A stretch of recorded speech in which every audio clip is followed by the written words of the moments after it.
da za ka buɗe account na Moniepoint personal ko iPhone gare ka ko kana da Android, za ka samu application nasu a App Store ko kuma a Play Store. Kamar yadda kuke gani gashi na yanzu ina ɗauko shi a iPhone, gashi na ya kawo Moniepoint personal, zan yi downloading nashi. Gashi nan muna jira ya downloading, gashi nan ya gama, to ba mu buɗe shi sai mu shiga ciki. Gashi nan yana buɗe mana application ɗin, za mu sa allow, sai mu je mu shiga sign up nan ma allow, sai mu zo sai mu danna sign up. Gashi nan sai sama sai ka sa phone number ka kamar yadda kuke gani. Gashi nan zan sa number waya na, gashi nan ina sawa.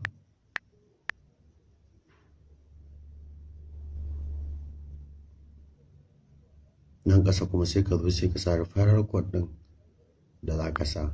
In kuma ba referral za ka iya yin continue directly, ba ruwanka da referral ɗin. Amma ni kamar yadda kuke gani gashi nan na sa XQRP a babban baƙi, sai kuma na sa 951 kamar yadda kuke gani. In ka haka sai ka danna continue, za su tura maka OTP zuwa layinka.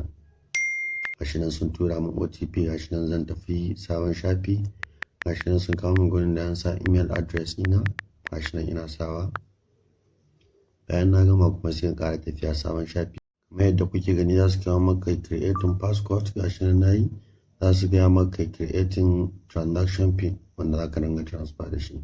Nan kuma in kana so ne ko ka dinga shiga da fingerprint ɗinka ko kuma face ID naka, sai ka shiga enable. Gashi nan na sa face ID na, gashi nan yayi continue.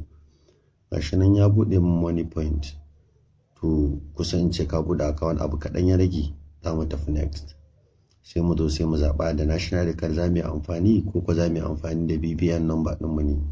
To amma wannan bidiyon na zaɓi BVN number kamar yadda kuke gani haka. Gashi nan zan rubuta BVN number ɗina. Bayan na gama rubuta za su kawo min in yi scanning face ɗina kamar yadda kuke gani. Gashi nan na yi sun samu na tafi yes. Gashi nan na mu tafi sabon shafi kamar yadda kuke gani. Gashi na application yana ƙoƙarin buɗe mun.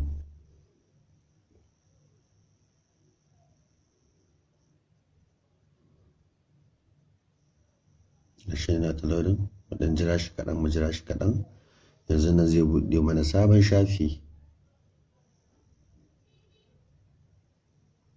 kamar yadda kuke gani. Gashi nan saboda rashin network ne, gashi nan ta loading.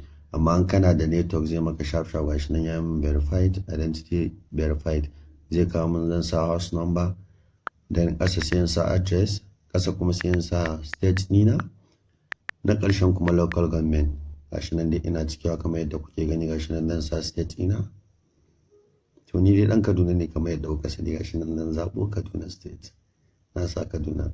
Local government kuma zan je nemo Makarfi ne. Gashi nan ina nemo shi. Gashi nan na yi clicking Makarfi, zan tafi next. Ya kawo mu sabon shafi. Gashi nan za mu ƙara tafiya sabon shafi, creating personal account.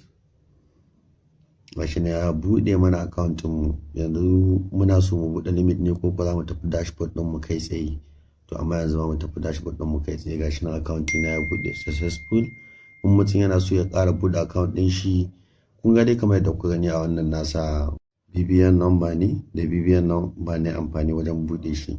To ina so in ƙara limit kuma zan je settings, sai in je sai in sani number ɗina complete, sai su ƙara buɗa min limit ɗina da ko nawa nake son sa account ɗin nan sa. Na gode, ma da bidiyo na gaba zan nuna muku yadda za ku ƙara buɗe account ɗinku domin sa kuɗi masu yawa.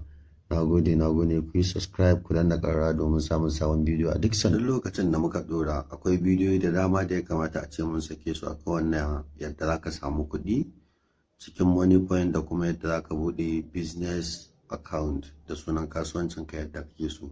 Insha Allah muna samun viewers za mu ci gaba da muku bidiyo irin wa'annan kala daban-daban kuma mataki-mataki yadda kowa zai iya.